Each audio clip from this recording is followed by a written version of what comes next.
ദുബായിന്ന് കൊണ്ടുവന്നു. ഈ പേപ്പർ ഉരുട്ടിയതോ? അതൊന്ന് തുറന്നു നോക്ക്. അമ്മ മിഠായിയോ? കൊള്ളാലോ. ദുബായ് ചോക്ലേറ്റാ, ദുബായിന്ന് മാത്രമേ കിട്ടും. നിന്റെ പപ്പയ്ക്ക് ദുബായിൽ തന്നെയാണോ പണി? Travel agency മാനേജറാ. അറബിക്ക് പപ്പാന്ന് വെച്ചാൽ ജീവനാ. അറബിക്ക് മാത്രല്ല, എല്ലാവർക്കും പപ്പ എന്ന് വെച്ചാൽ ജീവനാ. അറബിയുടെ പപ്പയുടെ കാര്യമല്ല, എന്റെ പപ്പയുടെ കാര്യം പറഞ്ഞു. ഇവന്റെ പപ്പ ദുബായ്ക്കാരനായത് ഇവന്റെ ഭാഗ്യം. എപ്പോഴും ദുബായ് ചോക്ലേറ്റ് ഒക്കെ തിന്നാലോ. നിന്റെ പപ്പേനോട് പറ ദുബായി പോവാ, അല്ലെ ജീവിതകാലം മുഴുവൻ ഇവിടുന്ന് മിച്ചറിന്റെയും പക്കാവടയും നിന്നോണ്ടിരിക്കും.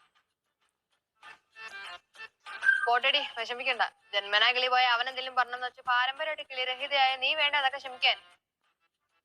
നിനക്ക് മിച്ചറുണ്ടെന്ന് മടുക്കുമ്പോ നീ എന്റെ വീട്ടിലോട്ട് പോരും. നല്ല ഒന്നാം ലക്ഷറി മിഠായി ഞാൻ തരും നിനക്ക്. നിന്റെ അമ്മയ്ക്ക് മെഡിക്കൽ സ്റ്റോറിലല്ലേ ജോലി? അതെ. അപ്പൊ വിക്സ് മിഠായി അല്ലേ ഏലാതി? അതായത് അതിലും ഭേദം മിച്ചറുണ്ട്. ഏതായാലും മിച്ചറുണ്ടെ വിക്സും മിഠായിക്ക് തിന്ന് നാക്കൊക്കെ മരവിച്ചിരിക്കുമല്ലേ. ഇനി കുറച്ച് ദുബായ് ചോക്ലേറ്റും കൂടെ തട്ടാ. എന്തൊക്കെ പറഞ്ഞാലും വിവരമില്ലാത്തവരാണെങ്കിലും അവന് സ്നേഹമുള്ളവനാട്ടോ.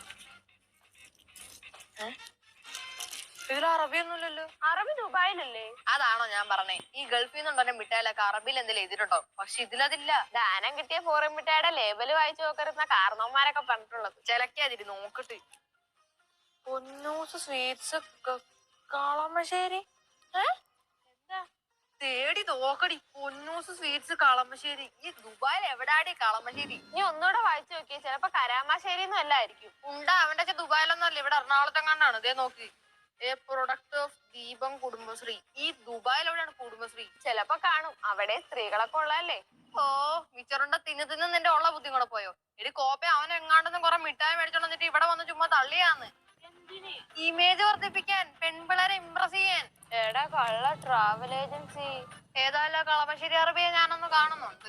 നാളെ സ്കൂളിലിട്ട് അവനെ പൊളിച്ചെടുക്കണം. സ്കൂളിൽ തന്നെ വരെ കാത്തിരിക്കാനൊന്നും എനിക്ക് ക്ഷമയില്ല. റോഡീനെ തുടങ്ങണം അവനുള്ള സ്വീകരണം. വളഞ്ഞിട്ടലക്കണം. നമ്മള് രണ്ട് വശത്തുനിന്ന് ജമ്പ് ചെയ്ത് അവന്റെ മുന്നോട്ട് വരണം. എക്സ്പ്ലോഷൻ. കൊള്ളാം, ഐറ്റം ആവുമ്പോണ്ടനാ കേൾക്കുമ്പോ തന്നെ ഞാൻ ചാർജ് ആവുന്നുണ്ട്.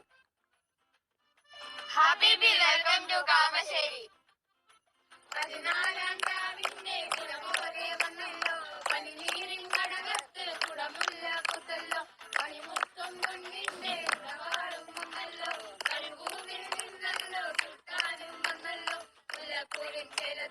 വെള്ളക്കരി കുപ്പായം വെള്ളിച്ചില്ല കിണ്ണത്തിൽ